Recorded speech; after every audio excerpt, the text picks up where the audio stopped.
Welcome back to another episode of the Female Empowered Podcast. I'm your host, Christa Gurka, and we have a lot of new.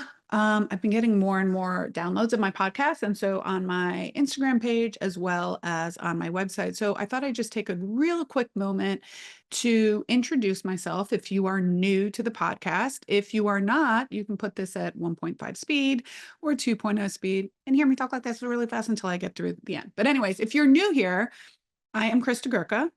I am 50 years old. I am the founder and CEO of Pilates in the Grove, which is a multi-location full service Pilates studio, as well as a private pay physical therapy business as well. So we offer Pilates group classes, reformer, private sessions, physical therapy. We have some recovery services, sauna, red light therapy, Normatec boots.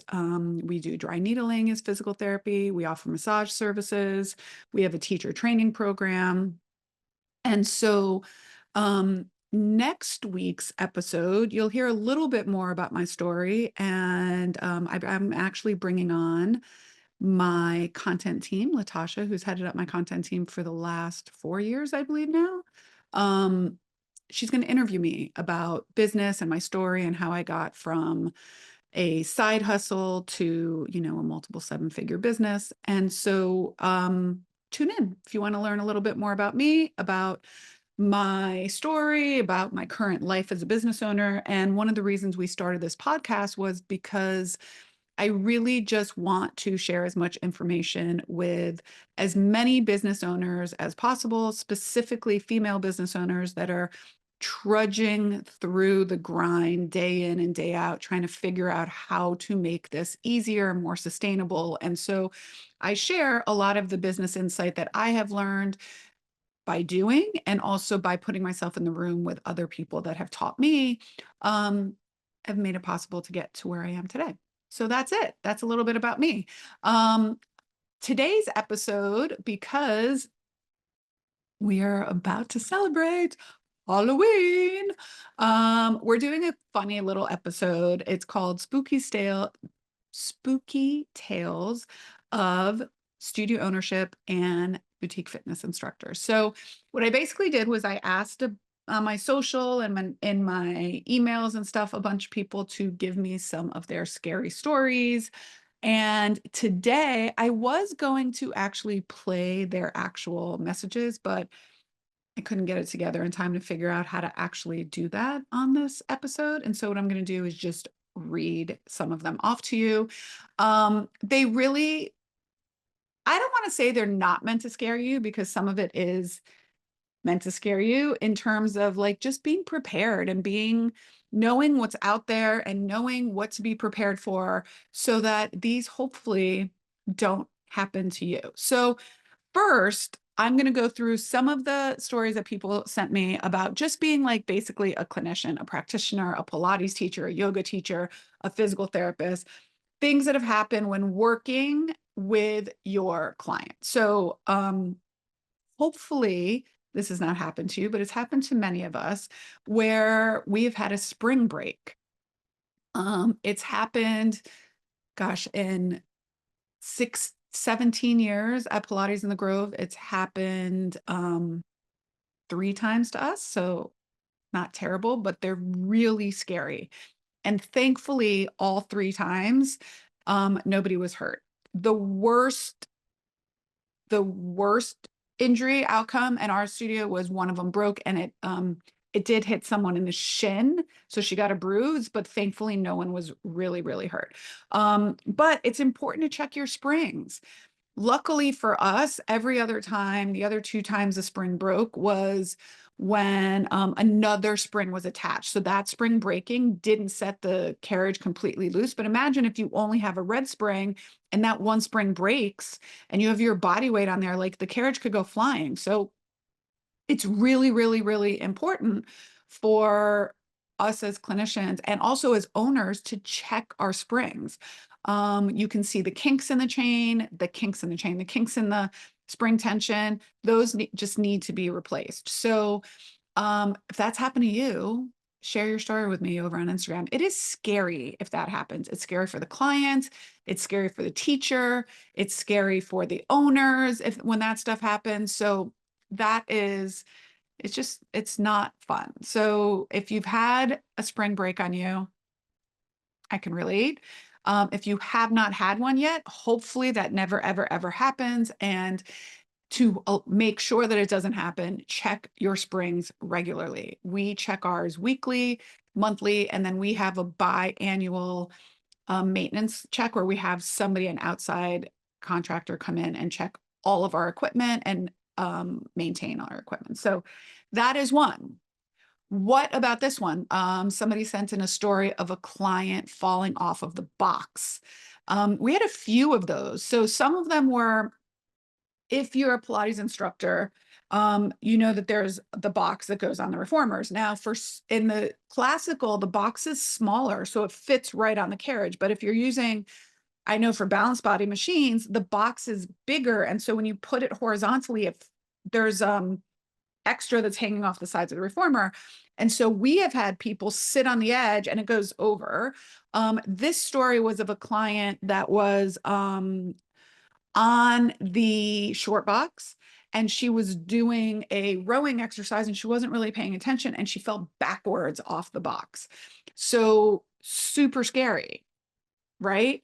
There's another instructor that sent us a story of somebody was doing swan, grasshopper, I believe it was, on the reformer. And so if you're not sure what grasshopper is, it's long box. You're off the front of the box again, and it's kind of looks like swan a little bit. Look it up. But again, when you have balanced body boxes, those boxes come off the carriage. So this client was leaning over and her body went too far over, and the carriage, she fell off the box. Here is another story from a colleague of mine who also works with athletes. And this, I'm going to say it did not happen to me, but I can see how it happened. So again, if you don't know, if you're working with Pilates reformers, that whole carriage that's like slides back and forth on a reformer, that whole carriage could come up. That's how we lift it out to maintain underneath and clean the wheels and everything. So this instructor was working with a very large NFL player, I believe 6'10", 6'11", who weighed probably close to 300 pounds. And when she had his feet in the straps, he at one point his legs kind of got away from him. He went down too far.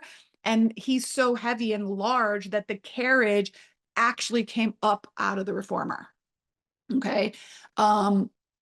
Luckily, she was on a reformer that was on the ground, so it wasn't up on legs, but nobody was hurt. But still, that can be a little scary. And there was a time where I was working with a basketball player and his legs kind of got away from him. I just happen when I'm working with them is I'm always guiding their feet. And so I started to see the reformer kind of like come up in the back, and I just lifted his legs up. So that didn't happen.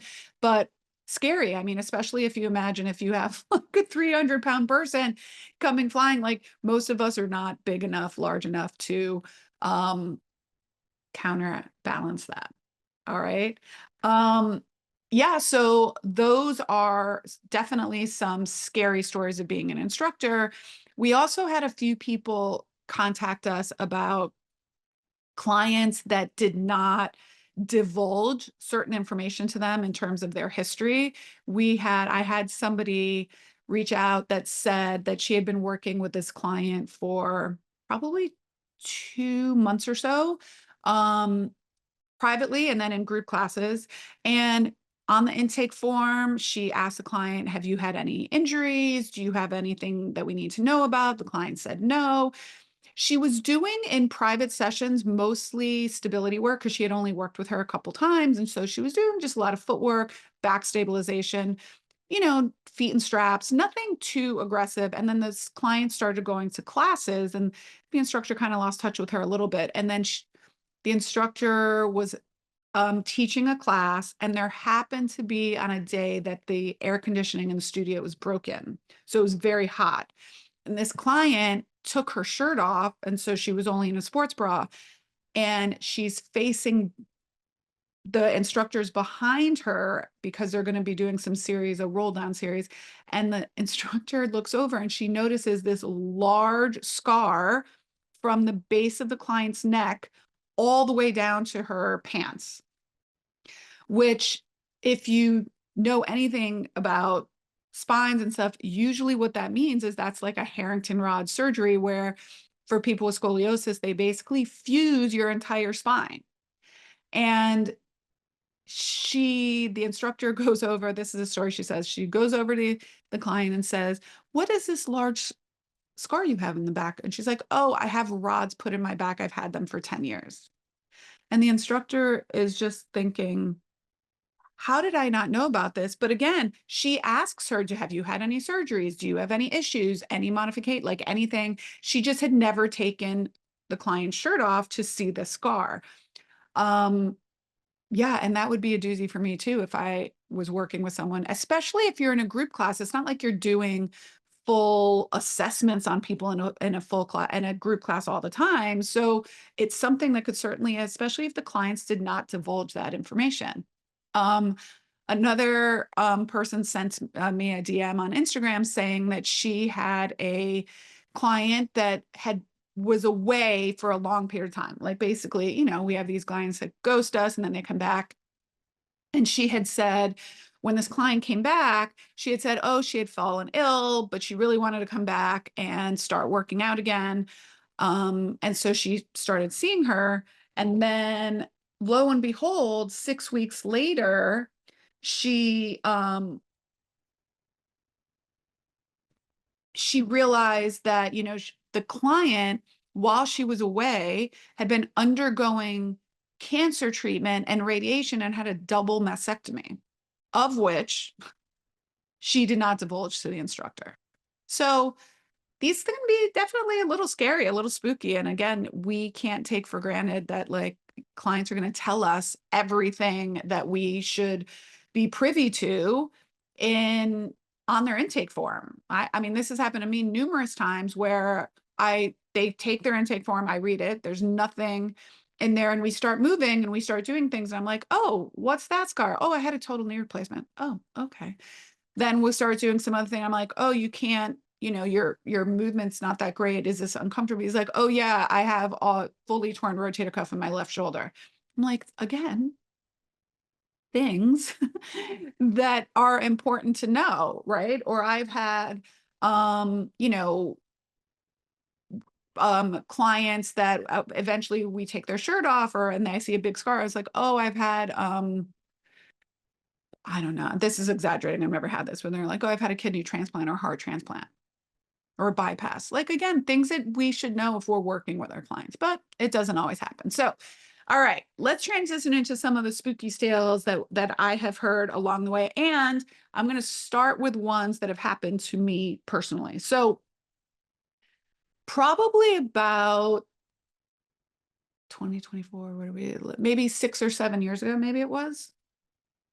Yeah, 6 to 7 years ago. I found out through some staff that there was an instructor, a team member that worked with me, that worked for me, that worked on our team, that was spreading these incredibly vicious lies, not only to the rest of the team, but to also clients. This individual was telling clients that we were getting kicked out of our space because I was not paying rent. I stopped paying rent. She was telling team members that I was not giving people vacation requests because we didn't have any money. And then she was trying to get the rest of the team on board to bring a lawsuit against me for misclassification of contractor versus employee. Now, luckily, somebody else on the team had come to me and said, hey, listen, we think we should let you know this is going on. But apparently this person was holding private meetings in her home where she was getting everyone coming over and telling them all of this crazy stuff about, that I wasn't paying rent and the landlords were kicking us out, and I was stealing money from the business, and it was just crazy. And so she was trying to bring a lawsuit for misclassification. Now, the good thing that came out of that was it kind of lit a fire under my ass to really get my business in check and make sure that I was doing everything right and proper by business standards. So, but it was definitely a scary time. Nobody wants to be sued. So, another account to that, I do have a colleague that was sued. She has a studio in New York, and she was sued for misclassification.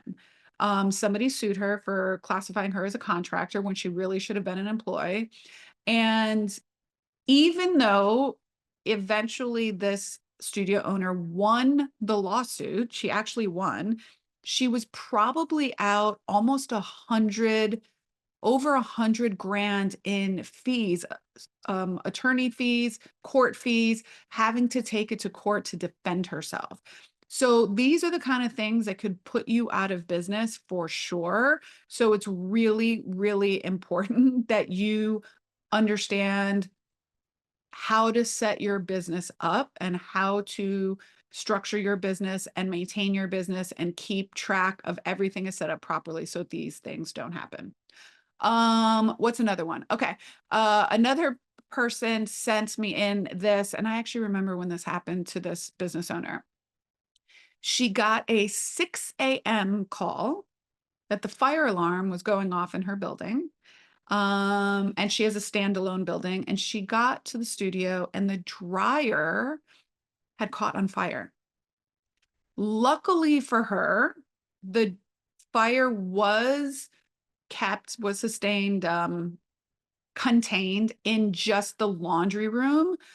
But oh my gosh, can you imagine if that fire had spread everywhere? Crazy, crazy. I have another client in one of our business mentorship groups that the building she was in, so the unit next door to her caught on fire and it actually spread into her unit. So that was terrible. And that wasn't even in her unit. It was from next door. It spread into her unit, and the lobby area and everything smelled. I mean, I don't know if you've ever, even if you just barbecue outside or like have a little campfire, like fire and smoke smells for a long time. So that was a disaster. Do you have insurance for that? You know, you'd be like, oh, the building is responsible. It could be, but also, do you have insurance to cover your contents and things of that nature? Um, Here's another scary story. There was this client said that there was a I know this person, and so I'm just laughing. It's not actually funny, but it's funny secondhand. So luckily everything was fine. But this person had a belligerent client, a male client that came into the studio. He was disgruntled about something and basically started raising his voice. She kept trying to get him at least outside. So, you know, clients were there, staff was there. She just kept trying to get him like outside so that it wasn't creating a scene inside with other clients and staff. And so at one point, she finally gets him outside. Somebody, obviously, one of her staff members called the police. And at one point, the customer says to her, I don't know whether to shoot you or sue you. And she was like, this guy was crazy enough that he may have had a gun on him. I mean, that is crazy enough, just being a female with a disgruntled, aggressive male in your presence. But then you're trying to like keep it so that it's not scaring other clients and it's not scaring other staff.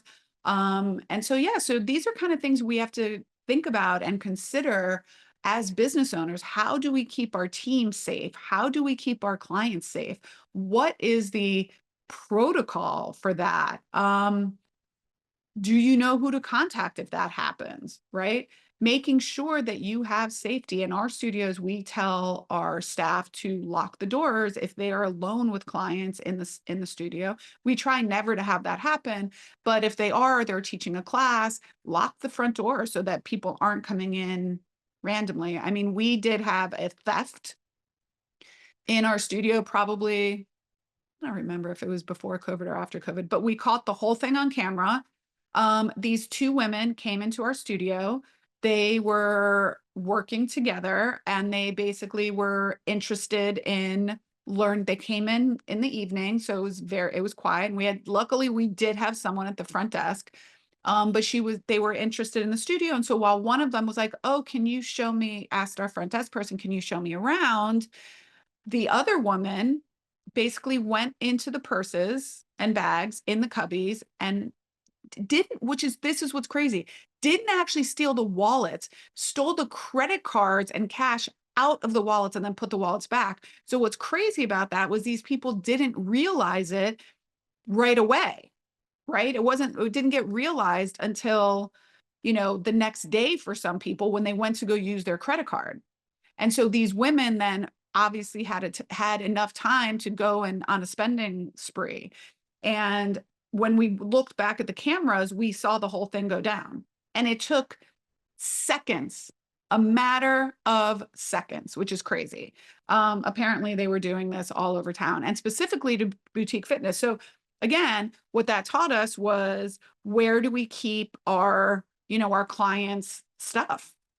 And our staff stuff. And one of the people who it got affected was one of our staff members they had taken her credit card out of there. And she was actually the first one to notice it. So, I mean, crazy, crazy stuff happens when you're a business owner, right? Pipes bursting. Obviously, crazy stuff right now with like the hurricanes that have gone through and the flooding, like water and fire always win. They spread quickly and do a tremendous amount of damage. So hopefully none of these spooky things will happen to you, but if they do, know that you're not alone. If you have additional scary stories of things that have happened to you, DM me over on Instagram. Or I have this new feature on my website now that you can actually share messages with me directly on my website. If you go to christagurka.com/messages, you can actually voice record a message to me. If not, shoot me a little voice memo or voice recording over on Instagram. I'm at Christa Gurka.